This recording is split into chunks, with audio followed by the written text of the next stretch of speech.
Hey, folks. We have for you today honestly, it's just a fantastic episode of this show. Real chill, like just me and Leighton hanging out, shooting the shit, talking about whatever comes up. Nothing to write home about, except that you should be writing home about this show anyway.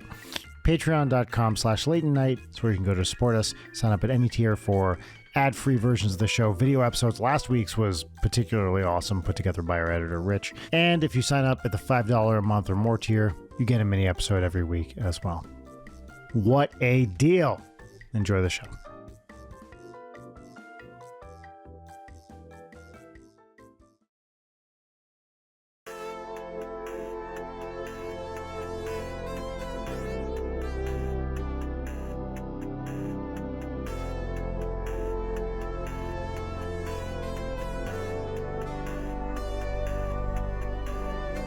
Hey everybody, welcome to Leighton Night with Brian Wecht. This is the earliest we've ever introduced the show. I wanted to start a new record.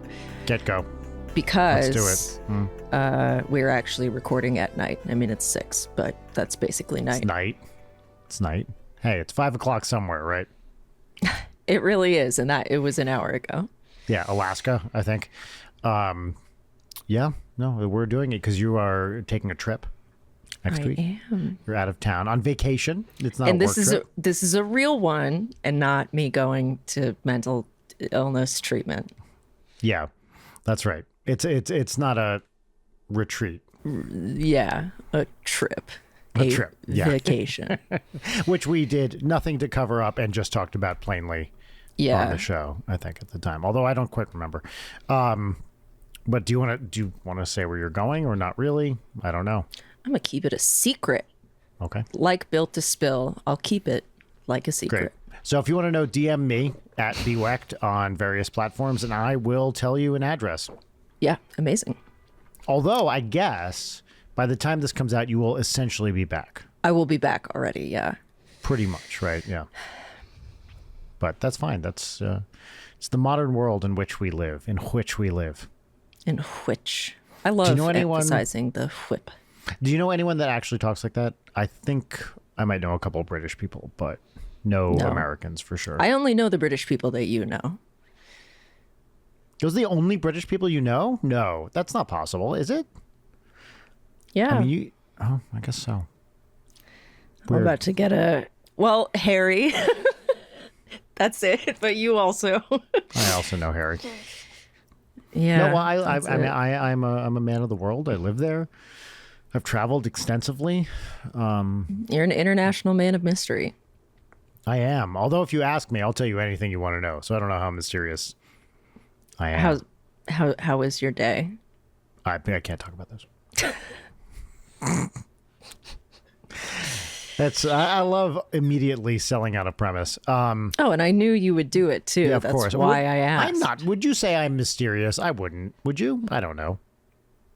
I think that for someone who doesn't know you, you could seem intimidating, which is similar to being mysterious. I have had people tell me that, and I Same. must confess it is mystifying to me because I try very hard to be friendly, and I don't know. I'm not going to say wear my heart on my sleeve type person, but I try pretty hard to be open. Yeah. You know? But it's weirder when I get the you seem intimidating or I thought you were intimidating because I'm just scared all the time. That's why I'm quiet. Well, I think I was thinking about this the other day. So because we should talk about this. You went on a little posting tear yesterday. I was waiting for a car to be fixed, and I just kept opening up Instagram, and I don't know, 3 times in a row there was a new close friends story you put up, and I was like, yeah. What? It was 8 a.m. or something. I'm sitting in this car dealership, and every time I open it up, it's bam, there's a new picture of yourself. So I do think you and I, this has occurred to me when I was looking at your pictures, you and I have the same face, essentially, when we post. Oh, yeah, we do. Right? We do the same. Like, I'm not smiling. Yeah. You maybe look a little angrier than I do, but maybe not. I don't know. I'll take that as a compliment. I think you should. But it occurred to me, I was like, oh my gosh, we do the same thing when we have a picture. It's stone-faced, like... Now, I'm doing it essentially as a bit. Are you doing it as a bit or no? I'm doing it for aesthetic not reasons. Not that I've done a bit. Asterisk, asterisk, asterisk. Of course, naturally. Yeah. I do it because, as we discussed, I don't like my teeth, and I look like a doofus when I close mouth smile, so I'm just not even... I'm not going to do it. I was thinking about posting, and the idea of actually posting for real seemed miserable and frightened me. So I just wanted a little proof of life with my visage and sharing my cute Tamagotchi keychains. Great. Thank you. It's always nice to see a picture of a friend, and especially an unexpected one from a friend who doesn't post much. And we were texting at the time, or maybe I texted you about that. I can't remember right now. But the idea of post, I have thought a lot about this, and maybe we've talked about it on the show. I just don't post that much anymore. I post more than you do, but that's not a high bar to clear. I just don't want to. Yeah, exactly. And maybe it is to my professional detriment, but is it? I don't fucking know. No, I mean, absolutely it is, which is the problem of doing what we do. There's a low bar to clear, which is posting, that I refuse to do. So really, it's a great career fit for me. But I don't know, from what you do and what I do, I mean, you have a job, which we won't really talk about, but your job doesn't require you to post. My job does. And especially with new projects and things that, with NSP, that's kind of its own machine that just, we have a whole group of people working with that. But for stuff like Très Magnifique or Go Banana Go, it's a little more personal. And I think all the time I should be making like Très Magnifique videos. Yeah. But the idea of putting on a costume, like then you got to film it, then you got to edit it. And the bar is so fucking high to clear it. I just compared to other professions, it's not very high at all. No, you're 100% correct. This is the thing that then makes me feel bad is it's like, but in a very real sense, it's the easiest fucking job in the world and I should just do it. Yeah. But there is a mental barrier to like getting out there and posting a video, which is hard to articulate. I think for me, why it feels so hard. Well, yeah, because social media, when it's just your friends and you don't have that many followers, that's fun and cool. And I envy that in the same way that someone with few followers might envy somebody with a bunch of them. Thus, I feel the followers I have are wasted on me because I'm an ingrate. And the idea of posting is just too fraught with, it's like, am I just going to be annoyed by looking at comments, you mean? Yes. Or whatever. Yeah. Because it's like, I'd like my friends to see it so I can talk to my friends, my favorite thing. But, it's not good. We started the last episode talking about this, but I sent you a bunch of the screenshots that I was talking about of weird DMs that I've gotten. No, that was maybe the mini-sode. That wasn't the full episode because that was yesterday when I was waiting for this car that you sent me the DMs. Or the screenshots of the DMs. Well, no, we started the horny ranking episode with me talking about it a bit. Okay. But I don't think I had seen them then. Anyway, I think yesterday you sent me a bunch. Yeah, okay, right. And then now I understand. Yes, you're right. You sent me the actual screenshots. And it's not like it was surprising, but still, it's like, oh my God, like I don't have to deal with that. That's not something that ever comes across my radar. Mm-hmm. Do we want to read any of these? Not really, right? No, I don't. They're just... That's what I figured. As you and I discussed, it's like, what do you think is going to be the outcome of this message? Problem is, though, it gave me so many great new nicknames for you. Oh, like medium titty goth GF? Moderate, and it was... Worse. Also, please, Leighton, it was moderate titty art ho. Oh, that's worse. I forgot about that. It's much worse. Yes. Moderate and art ho. I had to like read that a few times to understand what it was saying. And actually, this brought up a personal pet peeve of mine, which is not the harassing women online, which honestly I'm fine with. Which you love. Yeah, it's my favorite thing. I mean, I'm not just a customer. I'm also the president, right? Did I get that the other way around? I can't remember. You know what I'm talking about? I've never heard that phrase before. I believe it comes from the old Hair Club for Men, which was like a series of like TV ads about was it like a toupee service or something like that? It used to be an old like maybe 70s, 80s ad they'd show on TV about a guy who, you know, he'd say something like, "I'm not just the president, I'm also a customer." I think I did flip it around and they'd take off his toupee. Anyway, yes, of course, I love bothering women online. But the thing that I really don't like is people who spell hoe with an E. H-O-E. When it's not talking about a farm implement. Mm-hmm. That is, isn't it just H-O? Am I wrong about this? Now, the plural, I could go either way on the plural. H-O-E-S, H-O-S. I think HOE has become so normalized that... I feel like you're right. This is something that I was thinking about. What is there a word for when the public misuse of a word or phrase becomes so normalized that when you say it the correct way, people think that you're being incorrect, and it's like... Such as begs the question. Yeah, or like saying the hoi polloi instead of just hoi polloi. Yeah, I don't think there's a word for it. I think it's just language change. Yeah, I think that then the phrase has changed. Like, unfortunately, begging the question now means raising a question. It is not a circular argument logical fallacy. So, or like nonplussed. Nonplussed is a good example. And that's definitely one that nobody really uses the way it was originally intended. And at some point, you know, it all goes through phases, and there's at some point you can push back, and then at some other point you're like, fuck it, no, too many people use it this way, and there's no hard and fast rule. I will admit that the begging the question one fucking annoys me, but so why is begging the question wrong? Begging the question technically originally is a name for a logical fallacy where you construct a circular argument. So it's like a name for a logical fallacy where you construct an argument, and at the end you've kind of come back to where you started. So you haven't actually gone anywhere. The way people use it, they mean raises the question. That begs the question, why does blah, blah, blah. Yeah. You know, that sort of thing. That is not what it means originally. It is like a formal logical fallacy. But certainly in my adult life, it has gone from...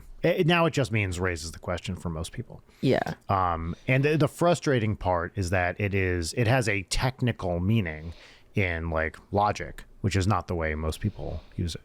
Yeah. And to resist now makes you look like a pedant, which is not a flattering look on anybody. No, but I try. It isn't, but it's like when I hear people say...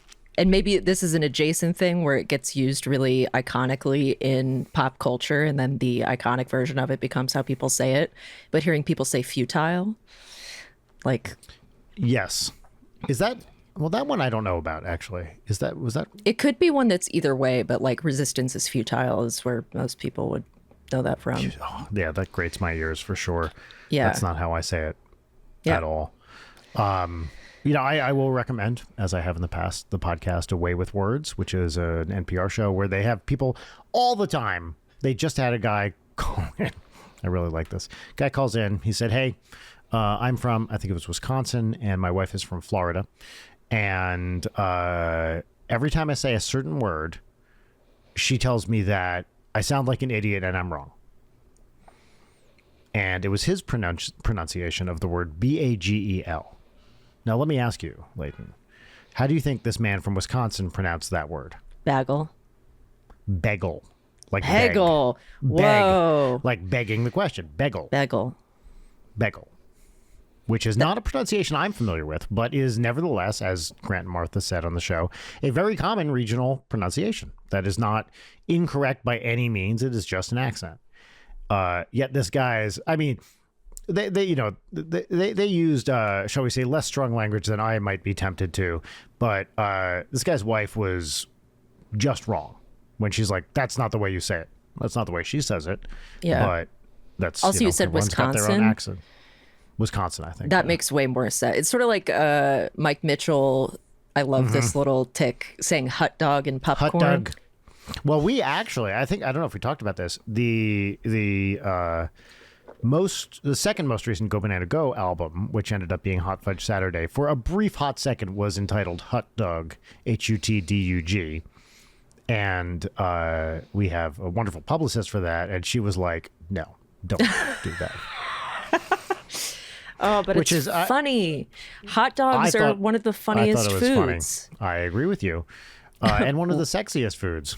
Which begs the question, what are the funniest foods? Okay, now we have a list. Now we finally, 15 minutes in, we have a topic. Yeah, a real topic and not just a real linguistics topic. shit. Do I have anything to write on? Hold on. I thought you always had a pen. I thought you were like John Stewart maxing. I have a pen, but I didn't have a piece of paper. No, I have a piece of paper. Nice. All right, the funniest foods. Hot dog is up there. We're not doing another. We're not ranking again. No, we're we're not. not. I don't. Okay, we're just talking. We're just having a conversation, and if things happen to get written down in a linear Okay, fine. fashion, then that's out of my hands. Yep, hot dog. And we're not going to define funniest. We just mean funniest here. Yeah. Right. This is a vibes-based list. This is you're going to reject this immediately, but I got to say it because it's so iconic. Banana peel, or banana. Sure. It's in right. in one of your band names. So we're You're allowed. squarely in dick mode here with hot dogs Well, and bananas. well, let's expand to. Pickles. Hold on. We're not just doing phallic foods. No. I'm not doing that on purpose. Pickles, sausages. Okay. Really branching out to things that have no resemblance to a body part, but I'm having trouble choosing between which is funnier, which is cantaloupe or honeydew. I don't think either of those is funny. Melon, Honestly? generally. Melon, generally, I will admit to. What do you think Gallagher was doing? Well, I think watermelon might be. What's the funniest melon? Is it watermelon? I think it might be. I don't think it is. I think it's too Name mainstream. 5 funnier melons, lady. I feel like the concept of melon in general is pretty funny. Yeah, I agree. Although now we're in the breast zone. Not a bad that's why I zone said to it was be in. Entering the breast zone. Yeah. Yep. Okay. I'm just gonna put melon in general because I think that's solid. Yeah. Sardine. Nah, not feeling it. Yeah, if I'm not laughing.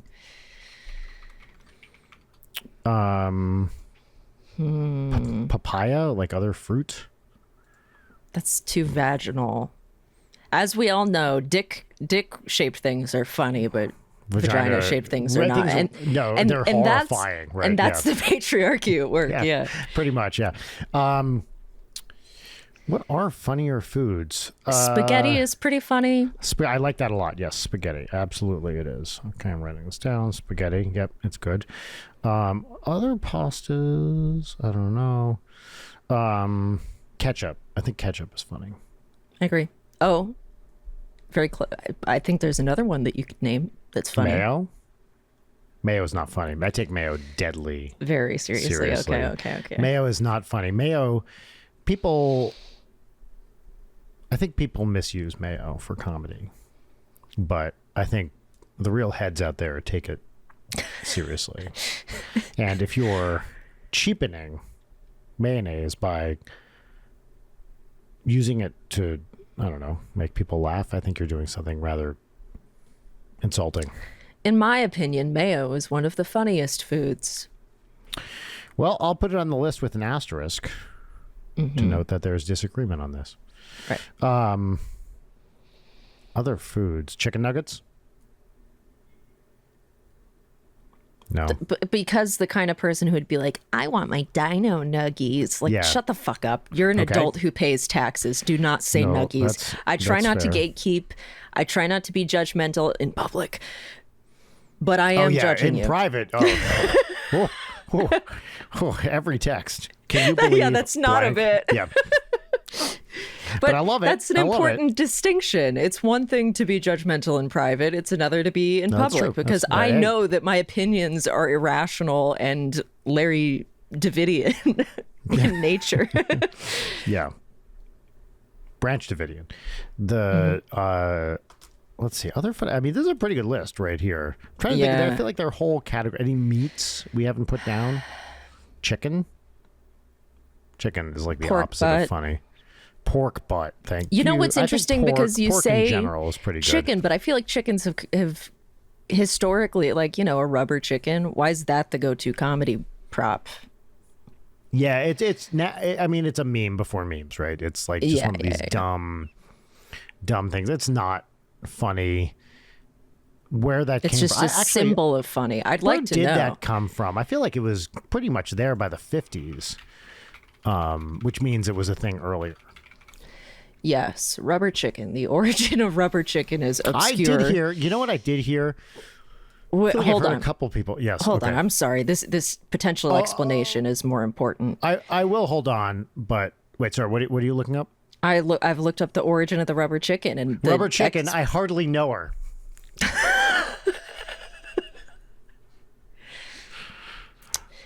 Rub her chicken. Do you want to explain it further? Hardly. I can't say. I'm adjusting my my talk show papers here. Gotcha. I hardly know her. Now I'm Insert going laugh full track. Letterman. Rubber chicken. I hardly know her. Paul. The origin of the rubber chicken is obscure, but it is possibly based on the use of inflated pig bladders attached to sticks and used as props or mock weapons by jesters in the days before the development of plastic and latex. Chicken corpses were readily available, therefore jesters could employ them as They still are variations if of you know who to slapsticks. ask. Yeah. You know, I never considered that slapstick comes from a literal slap. That stick. I think I have heard that. Whether that is true or not, I don't know, but I have Well, heard I'm that. staring at a picture of a slapstick, and it doesn't look very funny to me. It produces a loud smacking noise. I can think of something else like that too. Dog food is yep. funny, Dog food is funny. Yeah. whether it's wet or kibble. Wetter is funnier. But I It's do agree wetter with is you. always funnier. Yeah. Cream. Certainly a funny food. Take any dry food and make it wet, a la sloppy steaks. That's going to be funny. Right, for sure. Yeah, that's true. That's true.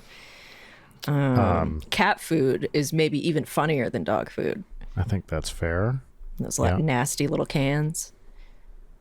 Do you remember, are you old enough to remember the Fancy Feast advertisements where they put it Oh, in yes, like a indeed. fancy little dish and you're like, for a fucking cat? What? Yeah. Yeah. The meow meow meow meow theme is one that will pretty Well, regularly. that's Meow Mix. That's not Fancy Shit, Feast. I'm not a real Fancy Feast head. Yeah, Fancy Feast was, I believe they'd have like, fucking classical music or something playing while they served it in a crystal dish. And I remember seeing cat. that. Yeah. But Meow Mix is meow, meow, meow, meow, meow, meow, meow, meow, meow, meow, meow, meow, meow, meow, meow, meow. One of the all-time great commercial songs, for sure. It really is. I think it was a pretty good list. How about a yeah. ham on a bone? Like a cartoon ham. Oh, like with the bones sticking out, and then you can like suck it off, and Or you're after hallucinating. you finish sucking it off, you're just holding the bone, like that style of ham. As opposed to other styles of ham. Just like when you suck the fish off the carcass and you get the fish bone. True. Yeah, yeah, Which you yeah. can, the best way to serve that, of course, is on a garbage can lid. A metal garbage can lid. There you go, and you That's pick true. out the other stuff, of course. And once again, some of these are kind of things that are symbols of being funny, but that aren't necessarily. I'm gonna say Funny inherently. no on the boned ham. Okay.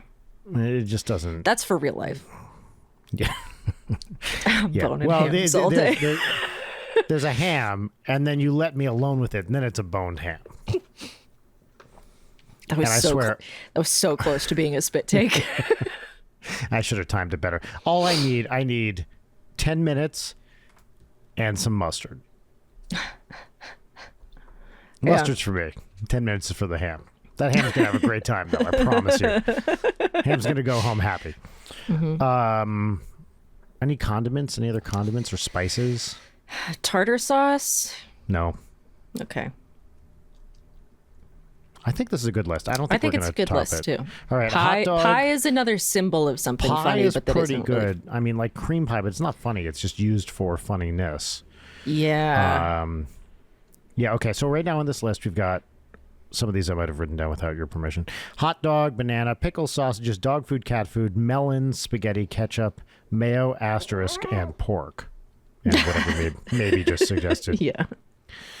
I think that's a good list. Funniest foods. Okay, great. Now, for a real comedy feast, I could serve all of these. That actually would be kind of a good, i.e. cute for 5 minutes, and then annoying idea for a party is that you only bring cartoon food. So like I like this a a lot. steaming hot pie with the steam coming off of it so you can sniff it and float Yep. through the air towards the pie.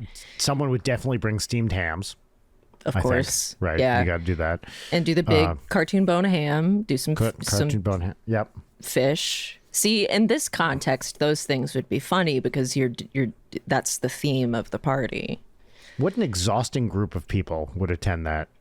I don't know. I would do that just to torture a bunch of improv comedians. Just like, Yeah. I hope you have a bad time. You deserve it. The door is locked.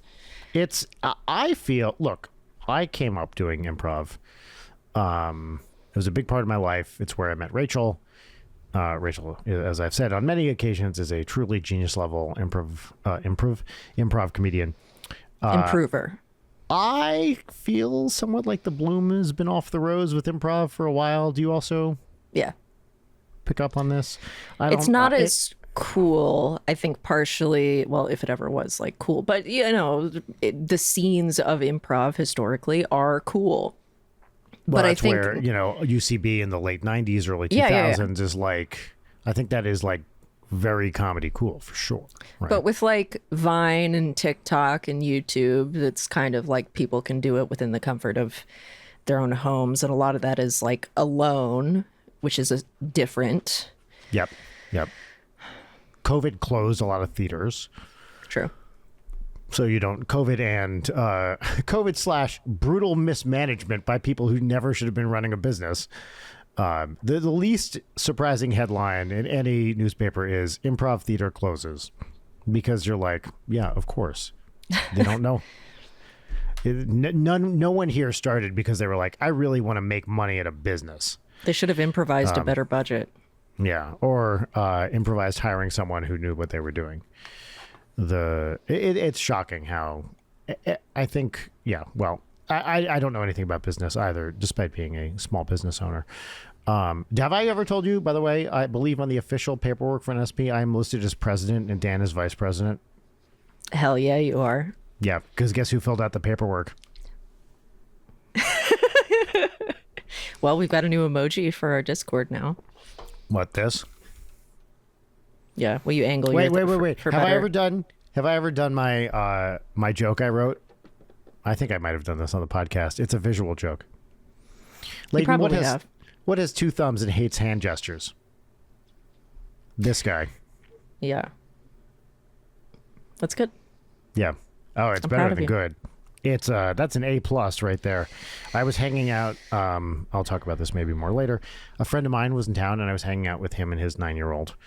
And this 9-year-old was not buying what I was selling comedically at all. Oh, yes. And good. it was like, at one point, this kid went, I don't think these jokes are funny.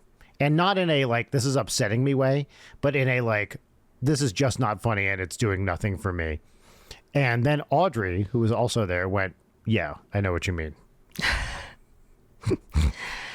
She found a fellow sufferer.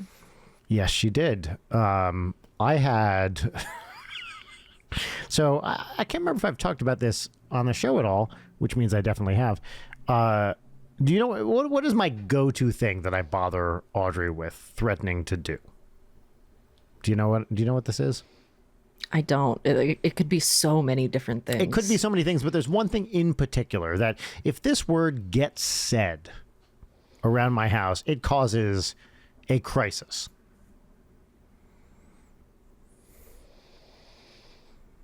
The answer is rap. If anyone mentions they were wrapping a present or gift wrap or wrap in any sense whatsoever, I'm like, what did I just hear?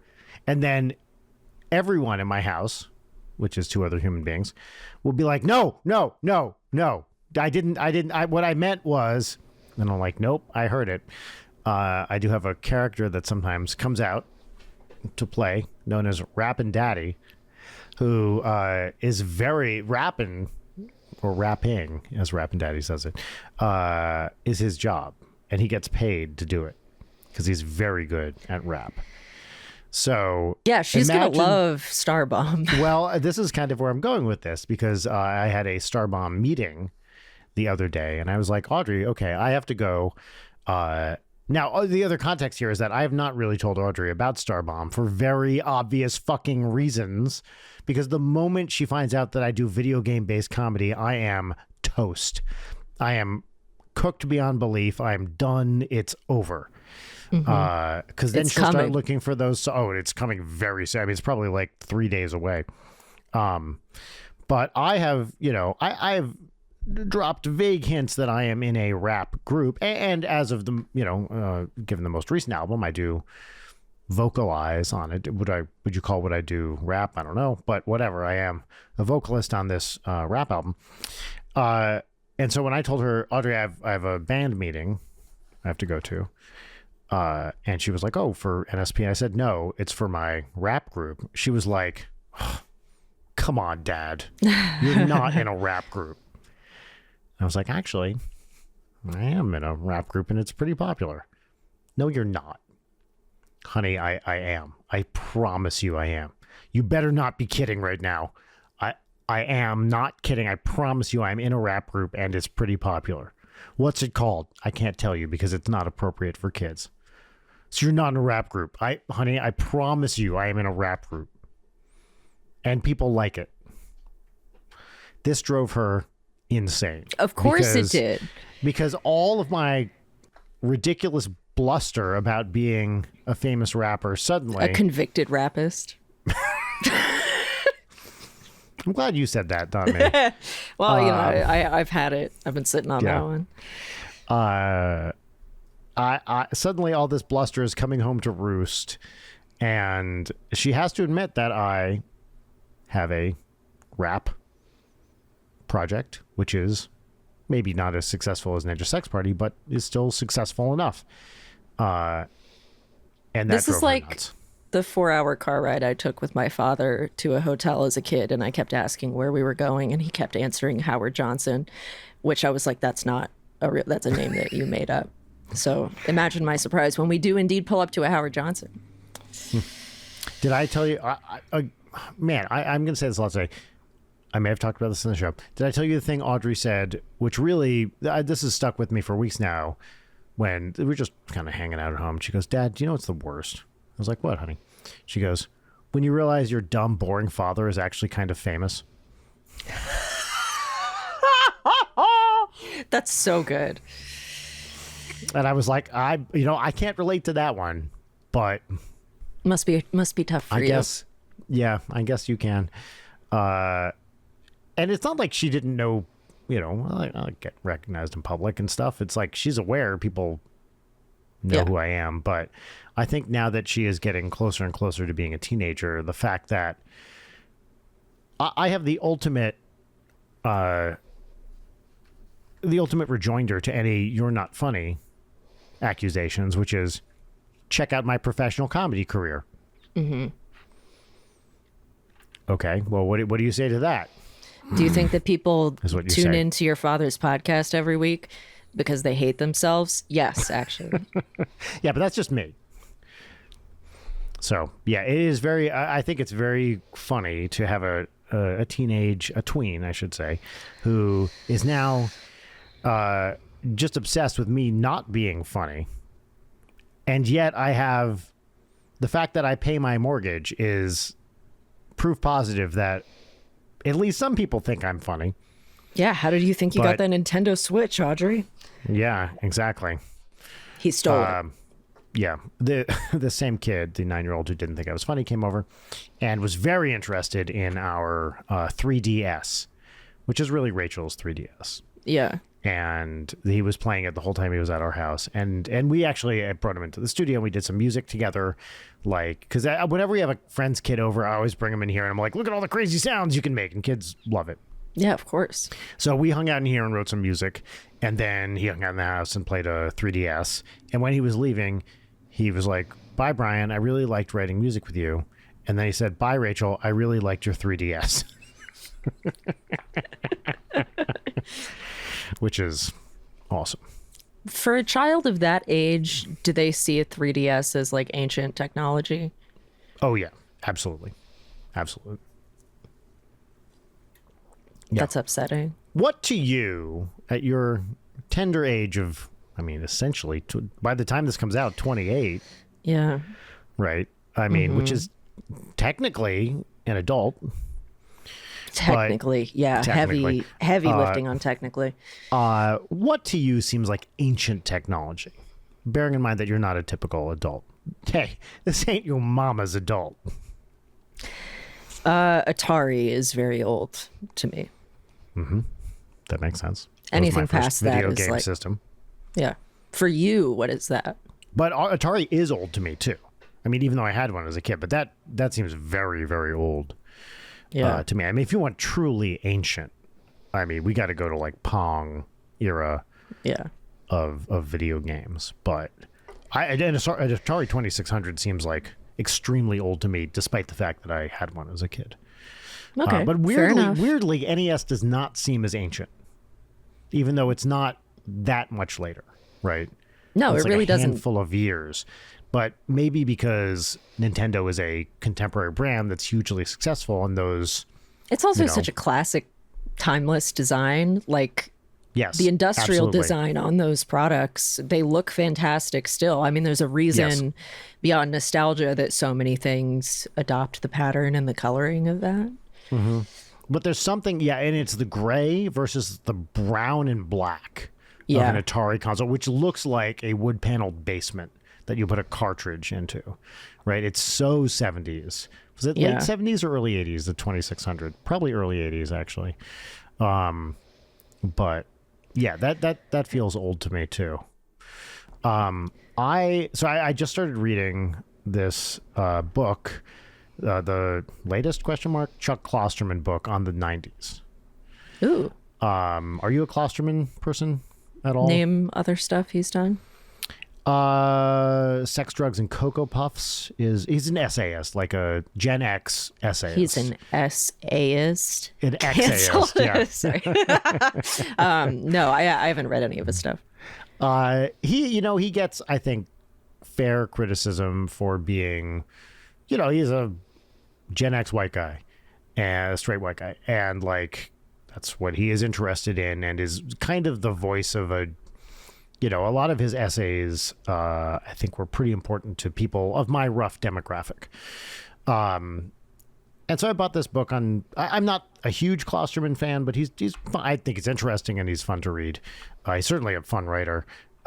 He just, I think by his own admission also has a certain point of view.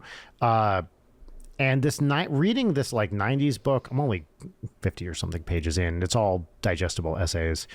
Very interesting. And I was thinking specifically about it in the context of, what the 90s seem like to you. You were born in the 90s, but the 90s are you were so little that is the, it's like what the 70s were to me. It's like, I don't really remember it. It's kind of whatever.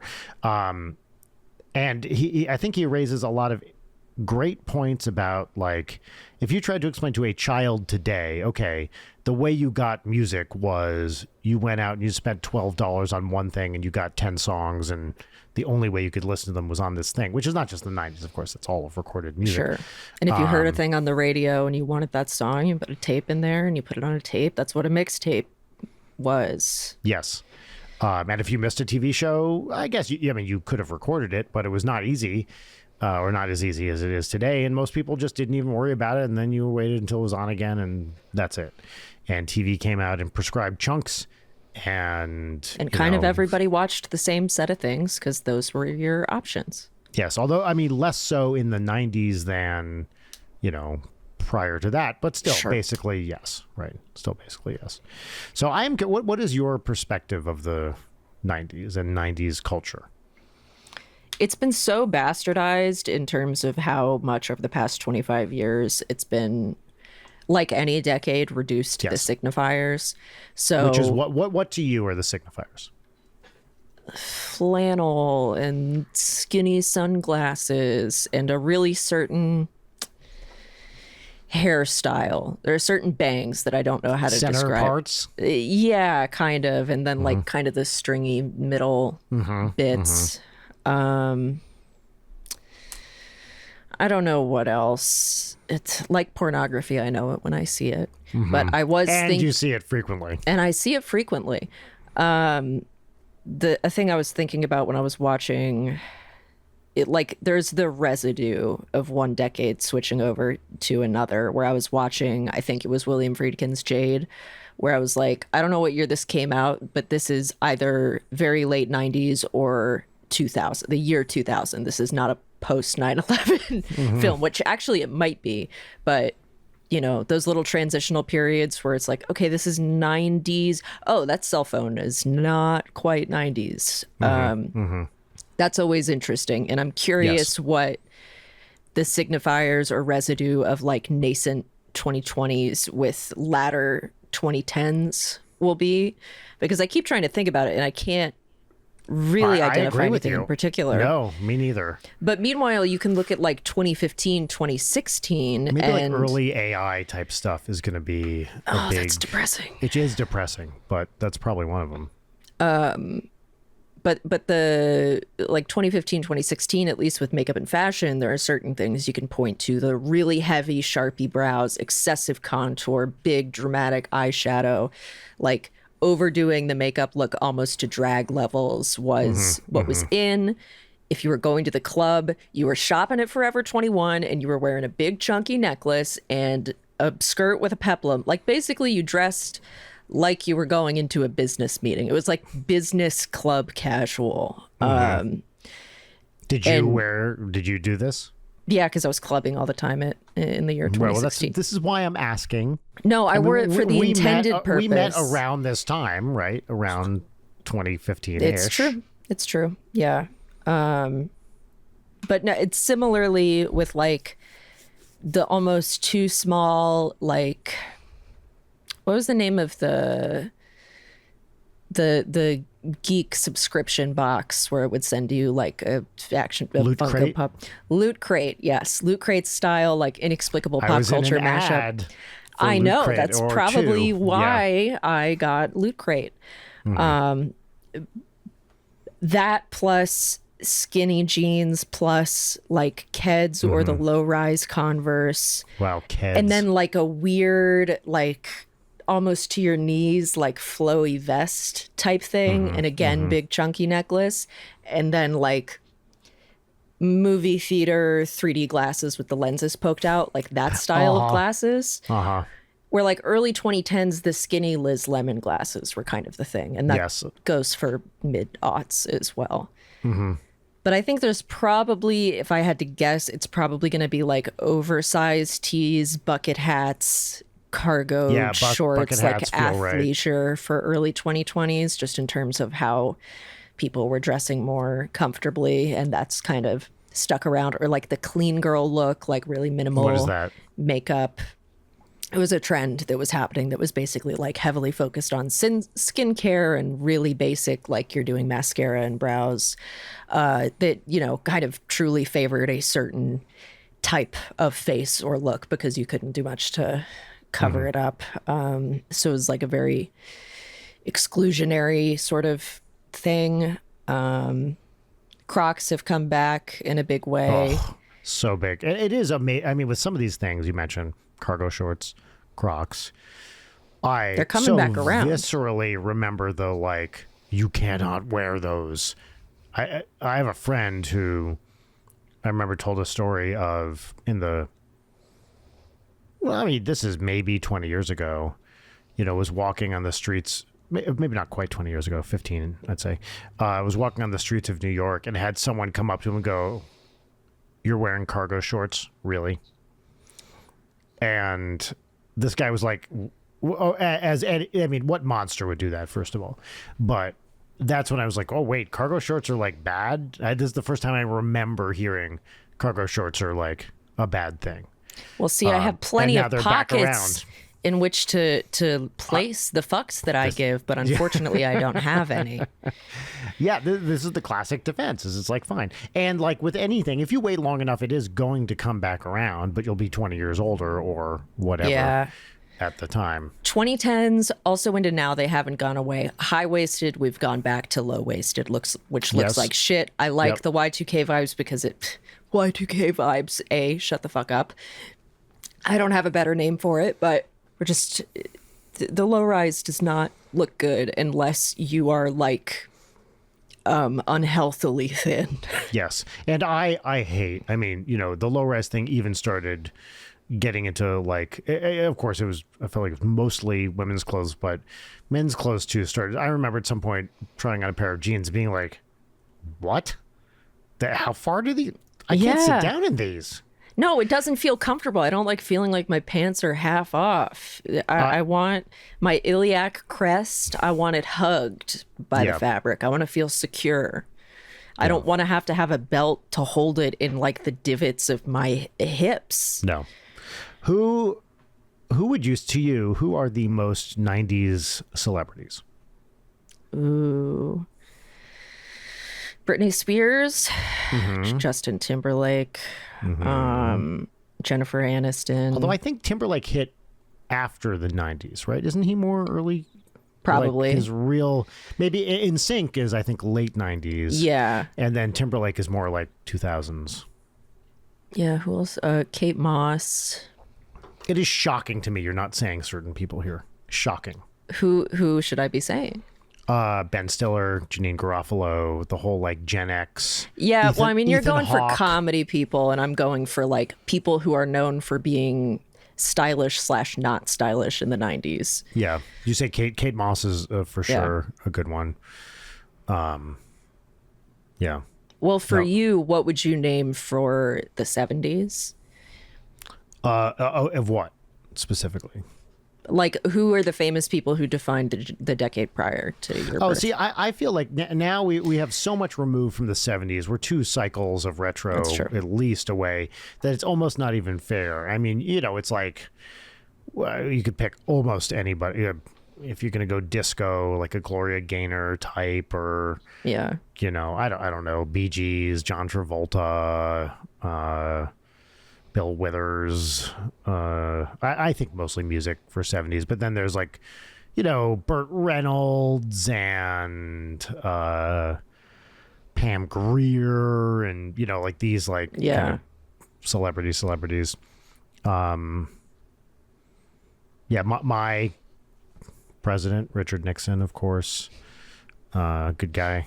I was born, I was born during the Ford administration, which is not many people can say. He wasn't president for that long.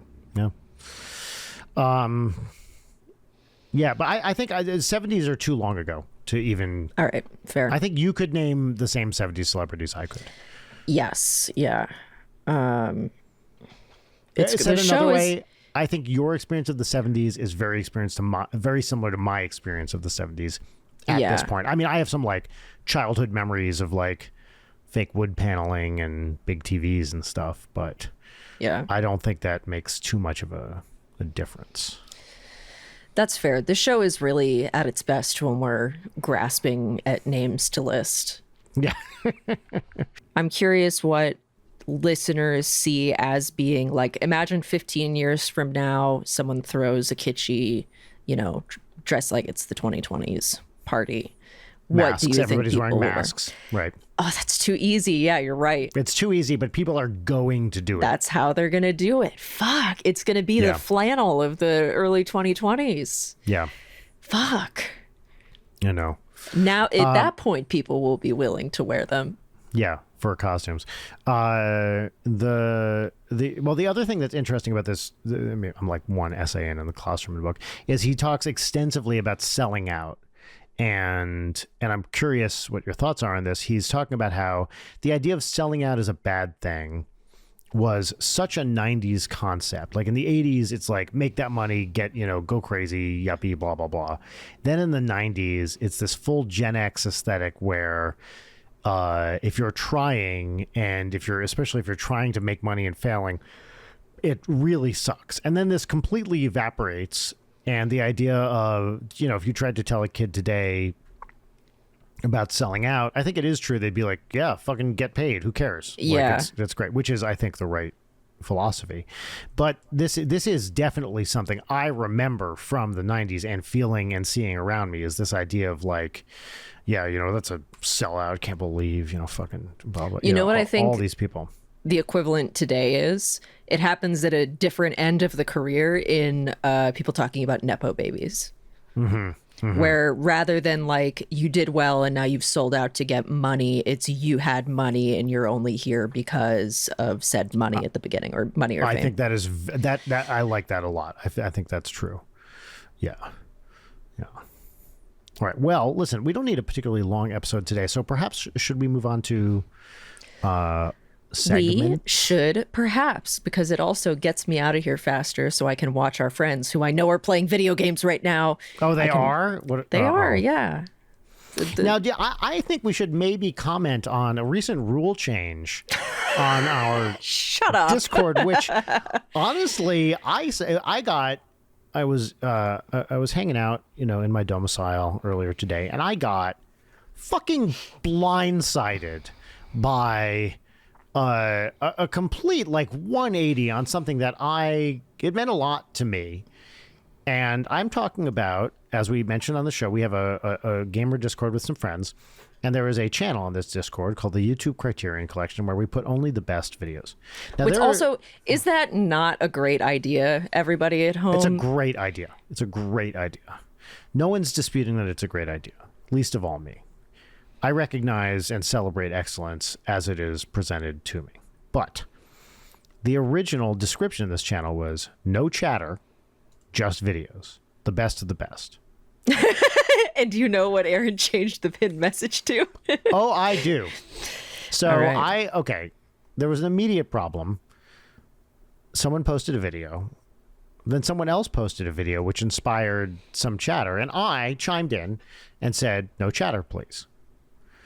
Also, this is only because you posted something, and I'm not even going to out you about what you posted, but you immediately it is the second submission in the channel, and it is very low quality content. I didn't want to I would disagree with that. I think it's exactly so I immediately said, mods ban this guy, and then you said no chatter, please. You were the one, I wasn't chattering. I was obeying the rules.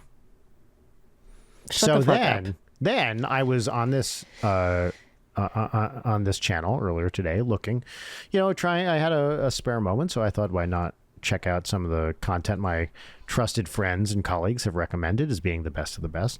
And what do I come across but chatter? There it is in front of me. It's on a channel designed to showcase videos, and it's, unambiguous chatter. It's right there. You hate people having fun. Well, yes, actually. But what I really hate is people not following the rules.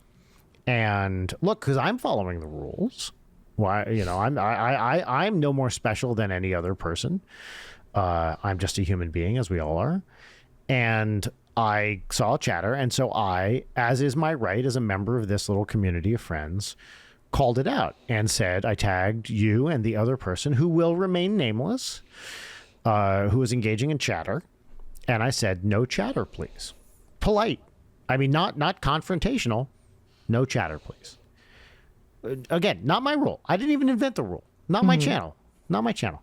I'm just. But then Aaron took the rule away. I in will response. thank you not to interrupt me right now while I'm describing the situation. No chatter in the discussion about chatter, you piece of shit. And I reminded people politely, directly, of the rule. And then what happened, Layden? Now you can go here. Aaron rescinded the no chatter rule. Then another video was shared. And then I, taking a page out of your book to placate you, spent time writing a long bit that nobody really appreciated. I liked it. Except for Nate, who contributed. I enjoyed it. Now, at this point, I was driving, so I didn't really get to comment. Sure thing. Except then what do I discover? Now, what has changed recently about this channel, Layden? You mentioned it before. What is the current rule on this No channel? chastising people for chatter.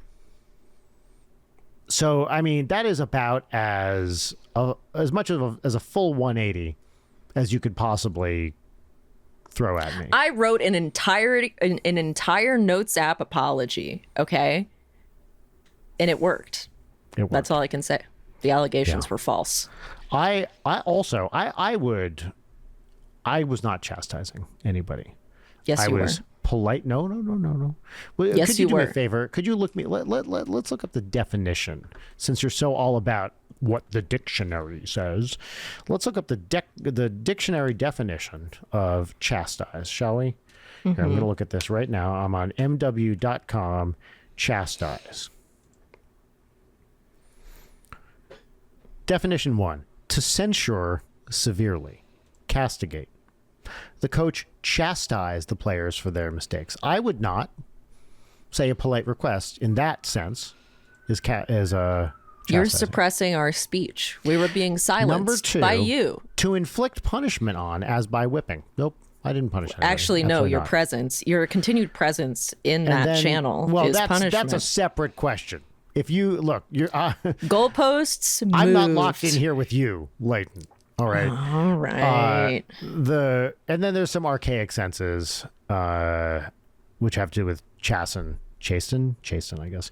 But I would say I didn't do either of those things. I politely reminded you and other person, who again I will not name. They are a member of the band Twerp in the, shall we say, percussion section. Gee, I wonder who it is. Could be anybody. It's Mr. Sung under Dr. Sung's. Yeah, Mr. Sung, Traffic that's on. right. I just politely reminded you of the rules, and then suddenly I get all this horse shit about now I'm changing everything thrown at me. I apologized, okay? You do no. I'm not saying you didn't. You definitely did. I'm just saying the ultimate betrayer here is Aaron because he I'm changed the sorry rules. that I wanted to talk to my friend, Mr. Sung, because I shared Chris Dana Owens' iconic music video, Shine on Me. Oh. I think that, no, sorry, please. I interrupted. By and I do rightly apologize. saying that I'm shocked it only has like 100,000 views 15 years later. It should have millions of views. I don't disagree with you. All I'm saying is there's a place for that chatter, and it wasn't in that channel. am I the one who continued the discussion? No, it was Mr. Sung responding to the quality of the video. I'm not. I'm just saying. Nobody cares about this except for you. Yes, because I am the one who is ultimately the victim here. Right. Because I tried to obey the rules. When we start playing this super cool dinosaur multiplayer game, you're not getting invited to the server. Well, that's just fine because I don't want to be. But let me know how fun it is. Yeah, we will. It's probably not going to be that fun. I think it's if watching the boys play Rust is any indication, this is Rust with dinosaurs, and you all get to be dinosaurs. Anyway, our first segment on the show is our pop culture recommendation segment. This is where you get to talk about something you've been enjoying recently, a book, a movie, a video game, whatever it is. This is the time to talk about it. This segment is called What's Poppin', and the theme song, which we insert in post, goes here. What's poppin'? What's Poppin'? Amazing. I feel like it's been a while since we've done a What's Poppin'. It has. I can tell because I have a poppin'. I think it's poppin' for me that I've had written down on my little sticky app here for a while that I haven't had a chance to talk about. Wow. Would you like to go first then?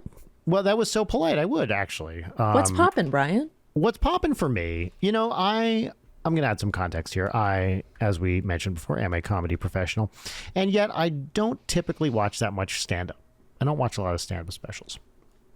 Nevertheless, there's a comedian I really like who recently put out a special, and I decided to check it out, and I was like, this is fucking great. And it's Matteo Lane's Al Dente special. So Matteo Lane is like a contemporary of Matt Rogers and Bowen Yang, gay New York, I think, comedian. And I've heard him on their podcast and others, and like seen little clips here and there.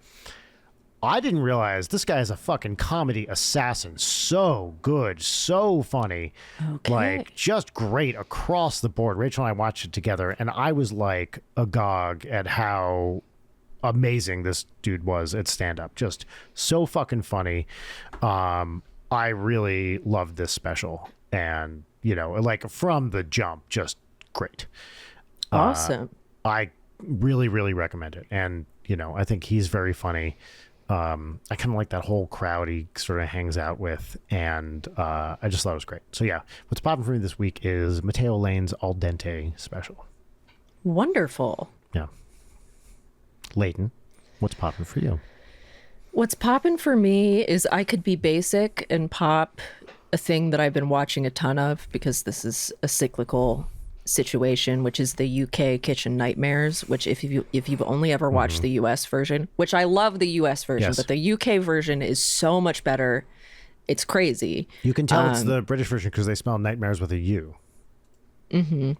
If I had to recommend one episode, the fish, I'm just completely skating over. Yeah, it's just, I know. The Fish and Anchor is maybe my favorite episode of any version of Kitchen Nightmares. It's also my favorite sex fantastic. move. So I'm actually not going to pop that because it's too basic. What I am going to pop is a depressing Russian movie, which is called Dead Man's Letters, which is an adaptation of a Strugatsky brothers book. And it's directed by, his name escapes me, but he was like Tarkovsky's cinematographer. But it's maybe the best piece of post-apocalyptic media I've seen, because I'm really picky about that stuff. Except the news, am I right? And I think that, so basically it's like pretty close to, bombs being dropped, but it's a guy who worked at a museum and he's just barely surviving with his wife and like the other people who worked at the museum. But he's writing letters to his toddler son who is not with them. And it's like, what happened to him? Mm-hmm. And I watched this guy's other movie, A Visitor to a Museum, which cool in theory, but ultimately didn't come together. That's the Ben Stiller one, Owen Wilson. Mm-hmm. Yeah. But this movie, Dead Man's Letters, is everything that I wanted A Visitor to a Museum to be. It has all of the same dope aesthetics and like, how did they do that type sets and set pieces. Just really depressing. The whole thing is on YouTube. There's a sequence in it that like I haven't felt real dread watching a movie in a long time, but there's one that like really got me. Cool. Just fantastic stuff. So I highly recommend it if you want to be sad. Great. That's and what's who popping doesn't for these me. days? Yeah. We all love it. Well, We all love it. now it's time for our final segment, which is 3 parts gratitude exercise, 1 part petty grousing. The name of the segment is Peaches and Lemons, and the theme song goes right here. Peaches and lemons. Peaches and lemons. Excellent. That was the theme song for Peaches and Lemons. Now we will each say a lemon, which is the thing that is... Your dog, why your dog is making so many noises right now, and also the dumbest face imaginable. Yeah, that's kind of insane. Look at her. She So fucking leaned back. stupid. I didn't push her back into this position. She like wanted to be here. We'll start with lemons, which are things that are annoying. And I've had some that have been building up. Like, okay, because I've been watching so much Kitchen Nightmares, and because Wait, hold on. If they've been building up without release, should we call them blue lemons? that's a bad name. I'm not saying it's a good name. I'm asking a separate question. You acknowledged it, so I'm fine with it. Okay, great. But in watching All My Kitchen Nightmares, whenever somebody hugs Gordon Ramsay on that show, at least one person will be like, oh my God, he smells so good. And I wanted to know what cologne Gordon Ramsay wears. The answer is Aventus Creed, which is extremely expensive, but I had to know what it smelled like. So I bought a teeny tiny little sample of it. Mm-hmm. Rest assured, it smells fucking great. And so I found a slightly larger version. This is a travel size. Mm-hmm. It smells amazing. It's like it's like sexy pineapple. Ooh. However, for a perfume that is as expensive as this is, it has zero longevity. You spray it. Meaning you spray it and it just goes away?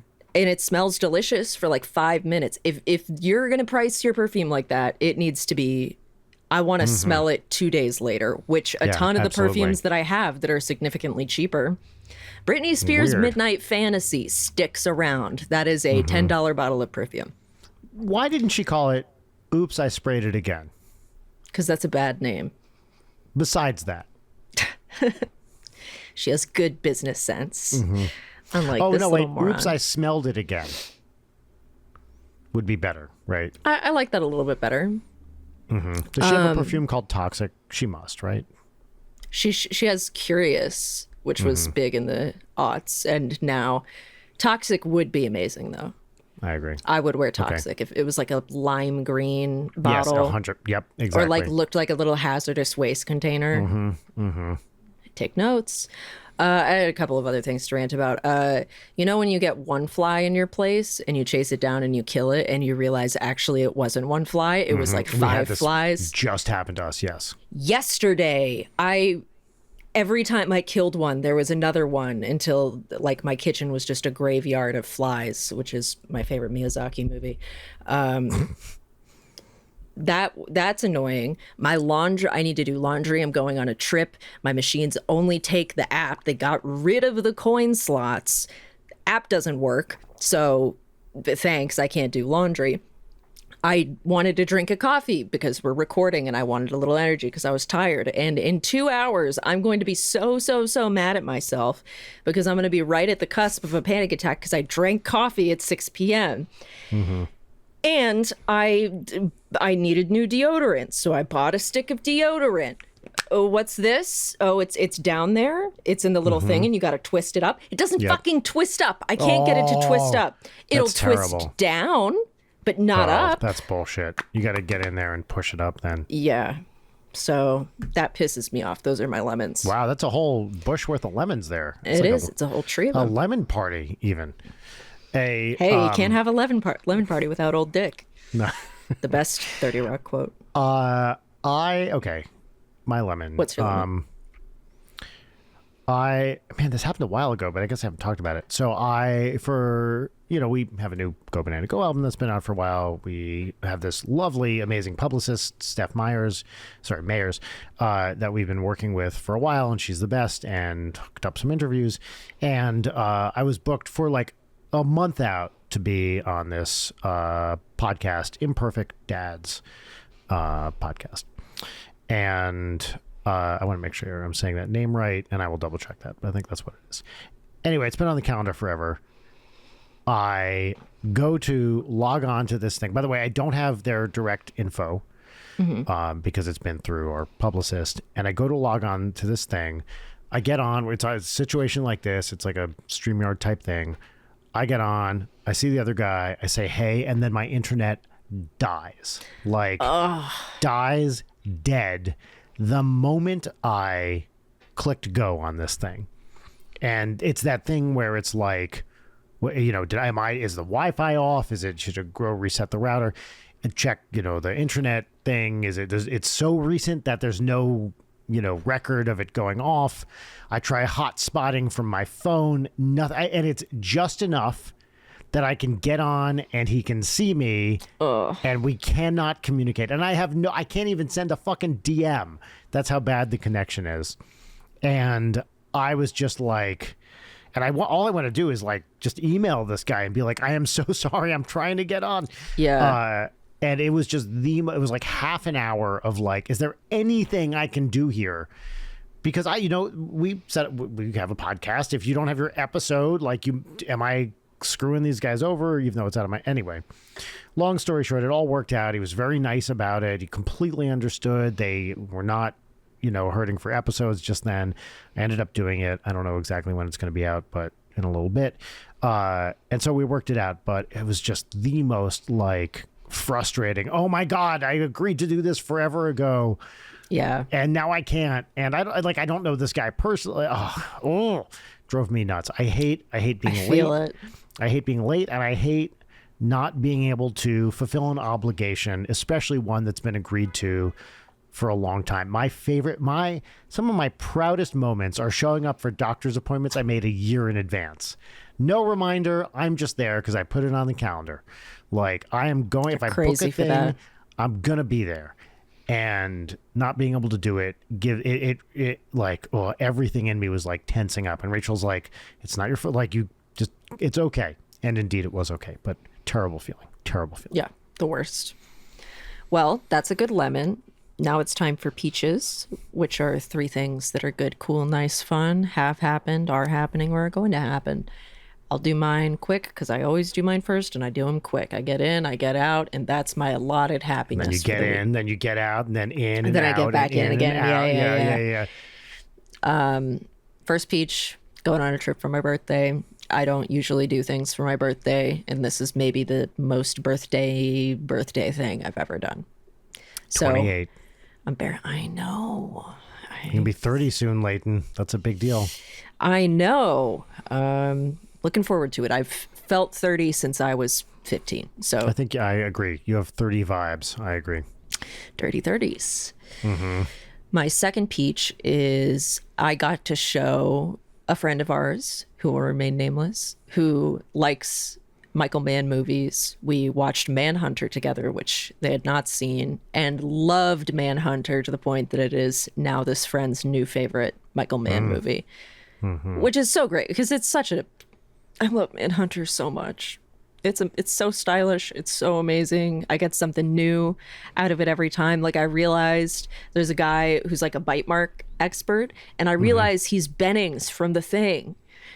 I had never noticed it before. Okay, yeah, man, crazy. So that hit me. It helps that I rewatched Manhunter like one of the 3 weeks great ago. joys in life is seeing a character actor where you're like, whoa, that's the same guy. Oh my God. Yeah, yeah. And you don't realize it until it's the best.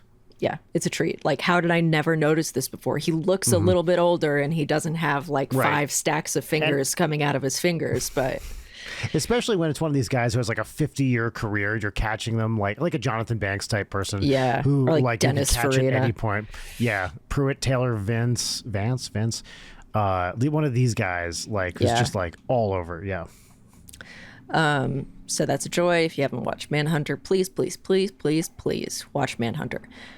And my third peach is I'm not like a big collectible person other than like VHS tapes and Criterions, but like every once in a while I like to get a blind box for a cute thing. And there's always the hope, like a blind box, you're going to get a random thing. There's usually something that's in the preview that I'm like, well, I don't want to get that one. Sure. And then there's like, here's the one that I hope I get. And it's so rare that you get the one that you really, really hope you get. Labubu? No. Susie, but everything about you screams Labubu. I know. Well, hold on. I don't want to knock a bunch of. Or La Fufu. Susie got me a Labubu, and she 3D printed these little ghost face ears for it.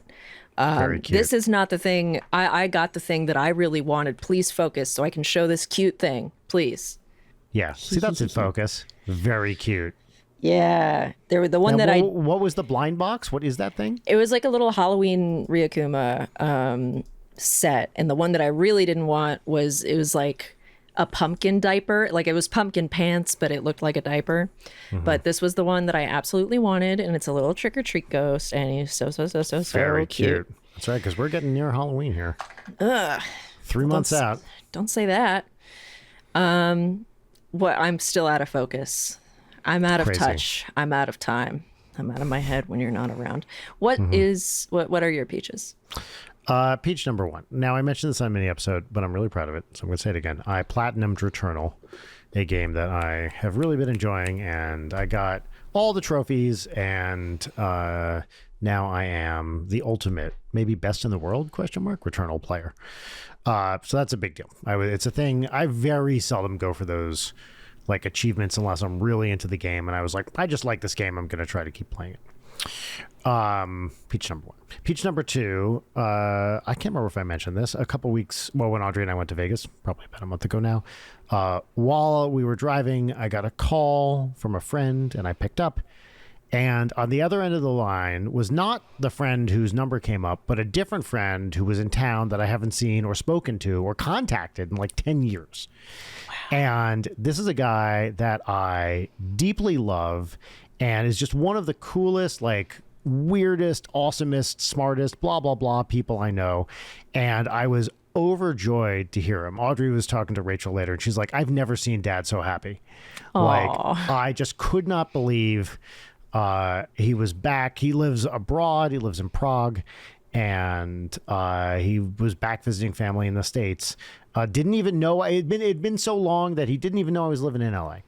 And anyway, we've gotten together twice in the last 2 weeks, and I am so happy to see this guy again. Like, picked up like nothing changed, like one of those friends.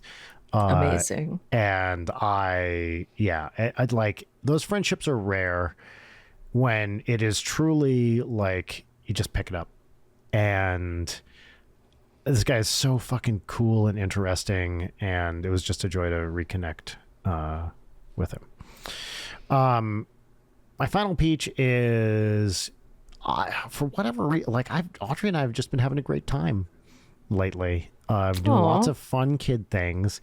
And in fact, so we went up to Santa Barbara to see this friend yesterday. And they have a little, it's not even really an aquarium. They call it a sea center out on the pier on Stearns Wharf in Santa Barbara. And so I was like, he was working, and we were going to see him in the afternoon/evening. And it's like, oh, we'll do Santa Barbara stuff for a while. So we go to the Sea Center, and the main attraction at the Sea Center, they have some touch pools with rays and sharks. The sea sections they give? Yeah, that's right. Lots of sea sections. The whole set, you can see the whole sea. Yep. All the sections there are C sections. That's right. Yes. Lots of C words too. Actually, people saying C words all over the place. And no one's saying anything. They love it. I know what the episode title is going to be. Mm-hmm. So one of the attractions there is it's out on a pier, and they literally just have a crane that they lower into the ocean. It grabs a bunch of shit. They haul it up into the aquarium. They put it on a little wire mesh, and then kids can just like sort through it and look for sea life. Aww. When we get there, they had caught a baby octopus. And I'm talking a 1 centimeter small California 2-spot octopus. Wow. This big, that was just in a little like petri dish looking thing, just like curled up in a corner. And they were just about to re-release it because he's like, these are very fragile. We have to be very careful around this. We don't want to like poke it or anything. And we got to look at it. I took a picture of it. Then they put it in a big bucket of water and it was like swimming around. And then they lower it back down. And it's like a pretty big drop into the sea. Yeah, yeah. And we saw crabs and nudibranchs and something called a tunicate, which I didn't even know what it was. Like a little weird sea life thing. Wait, it's an elevator to the C-suite? Yeah. Oh, I like that. Yes. Very nice. And yeah, and the brittle stars, which are really big. And one of the guys working there was like, this is the most active day I've ever seen here in terms of creatures. He's like, I've been working here 2 years. And the moment we rolled in, there was a baby octopus there. And then it just got like more and more stuff. And the kids, it's like a group of, like 8 to 10-year-old kids all going through. They have little like mussel shells they're using to gently comb through it and look for things that are moving. And it was so cool. And then the aquarium, it's very small, but they do have a few other things. Like they had an adult octopus, small one, eels and all sorts of stuff. But what is your favorite sea creature? I mean, it's definitely some kind of cephalopod. Yeah, because for me, it's cuttlefish.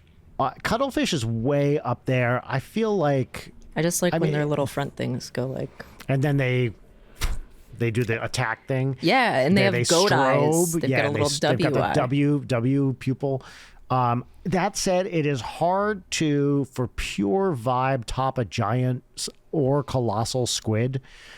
Like, they're so great and they're so big. Like, the idea of something that gross and gigantic, I feel a certain kinship with it. I just like the idea that there's just giant squids like fucking shit up in the sea all the time. It's incredible. Yeah. But I will say, I think cuttlefish is way up there. I do like them a lot. Any sort of whale is dope. Like a beluga whale is very Belugas cool. are great. Even just your garden Whale variety. shark. Humpback whale. Yep. Anglerfish. Pretty Anglers great. are sick. The deep sea ones are all great. You know, anything that has lots of like crazy Sunfish. teeth. Sunfish. Yep. Those are great. Lionfish. Pretty cool. Sea snakes. Yep. Absolutely. The deep sea jellies are up there in terms of being just the absolute coolest Jellies are creatures to great. ever exist. Siphonophores are amazing. What are those? Look up. Okay. Right now. How do you Google- spell that? Is it like cephalopod? No, it's like siphon, like SIPHON, OPHORES. Yo, that's cool.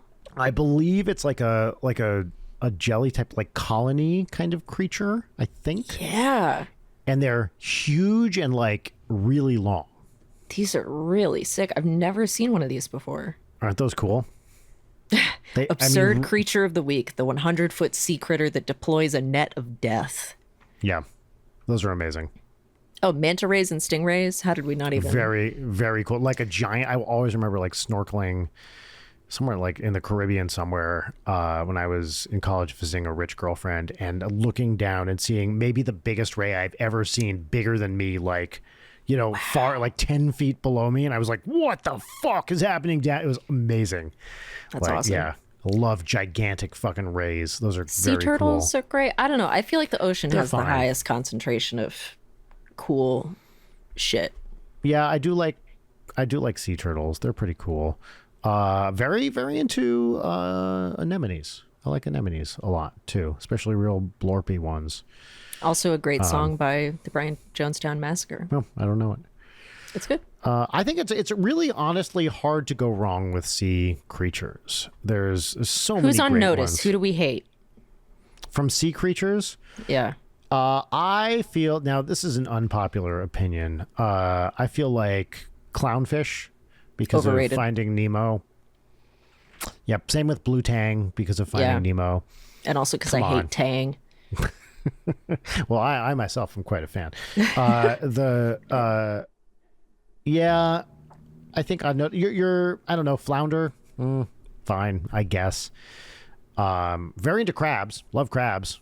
Like Crabs their are good. whole like they I mean, talk about a fucky horny little vibe. Crabs, like with all their little mouth parts, like anything like It's a true, lobster. Yeah, like any kind of crustacean-y thing is Shrimp is that they're cool. they're pretty cool, especially when they're real big, like the big fuckers. That's great. Yeah. But yeah, I think a lot of your like aquarium type fish, I'm like, all right, I guess. Sea cucumbers fine. suck. Fuck them. That's us. Yeah, I like them. I like I know them. you But do. you're entitled not to. So a good like a sea hare, like a sea slug. Those are awesome. I mean, talk about a creature. Like, what are you doing tonight?